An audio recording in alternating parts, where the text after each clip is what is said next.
کہ روحانی محبت کا درد دراصل سزا نہیں ہوتا، بلکہ اللہ کی طرف سے ایک خاموش تربیت ہوتی ہے۔ ایک پوشیدہ رحمت تھی، ایک ایسا سفر تھا جس کا مقصد آپ کو ٹوٹنے دینا نہیں، بلکہ آپ کو پہلے سے کہیں زیادہ مضبوط، زیادہ پاکیزہ اور زیادہ روشن بنانا تھا۔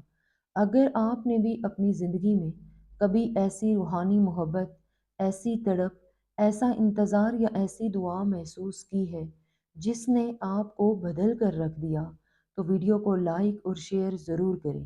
آپ کی کہانی شاید کسی ایسے دل کے لیے امید بن جائے جو آج بھی اندھیروں میں روشنی تلاش کر رہا ہے۔ اللہ آپ کے دل کو سکون عطا فرمائے، آپ کی جائز دعاؤں کو قبول فرمائے، آپ کے ہر درد کو رحمت اور خیر کے راستے میں ڈال دے۔ آمین ثم آمین۔